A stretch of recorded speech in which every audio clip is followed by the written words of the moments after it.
Hello, this is my discussion post for Week 8, Unit 7 and 8, Engagement Opportunity for Vulnerable Populations, CHL 244. And the first question is about researching the reporting laws for where I live. And I got this from nebraska.org.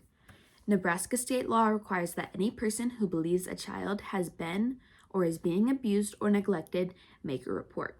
The identity of the person who made the report is confidential and cannot be released. State laws also require that all reports that meet the definition of abuse and neglect are assessed. For the second question, do I believe the children in this case study should be removed from the house and placed in foster care? If so, do you see any limitations to foster care? If not, what services should be provided to the family? So I believe that the children may benefit from being placed in foster care for a brief amount of time while the mom is investigated by CPS, or if CPS makes the decision that the children are not safe in the home and should be removed. There are limitations to foster care because she does have many children. I know they try to keep kids together, but sometimes siblings can be separated, and that can be very traumatic to be in a new place without your siblings with you, especially if you're really close. And at that young of an age, we only have one of the ages of the kids, which is 2. So these are young children. And you don't know what family you will be put with. So that can be very scary and very intimidating for a child to be taken away from their parent and put with a new family. And list some of the positive and negative results of this decision. I kind of already did that, but a positive result is that the kids are in a safer space. A negative result could be that the foster family, there is a chance that they are maybe abusing the system and just fostering kids for the monthly money, which could be very negative. But they could also go to a very nice family that are able to help them in ways that they are, in the ways that they need help, and be able to keep them safe. What do you think is in the child's best interest? What do you assume they would want? I would assume they want to stay with the parent, but that is not always a feasible option.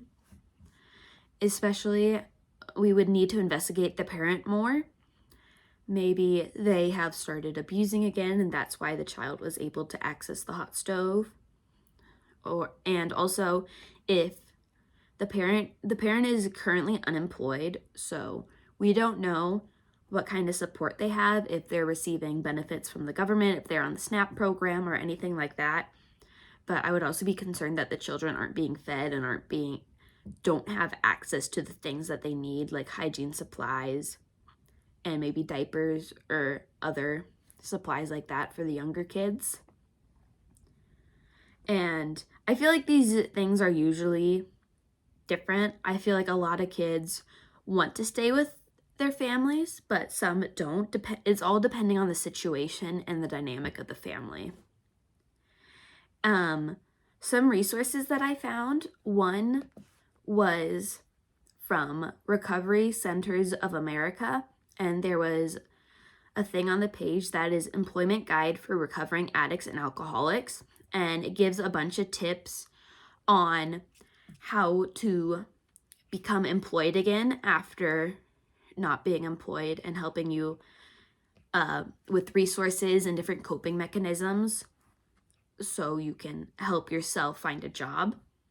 And another website I found is the National Safety Council. They have an area on their website for childproofing your home, and it gives a bunch of different tips on how to store certain things, learn the high-risk zones of your house, and different safety tips that help keep your children safe. Because if this was a complete accident and the parent stepped away from the stove for 2 minutes, they were making mac and cheese, and then the child climbed up there, it could be a complete accident, and the child could not have been intentionally hurt, and the parent just had to step away.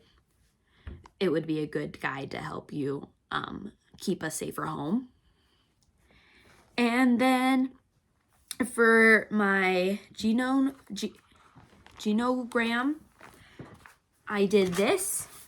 So it did just say parent, so I drew an upside down triangle, which is what I did a little research, found is like a gender neutral way of displaying a person, because it just did say single parent, so we don't know the gender.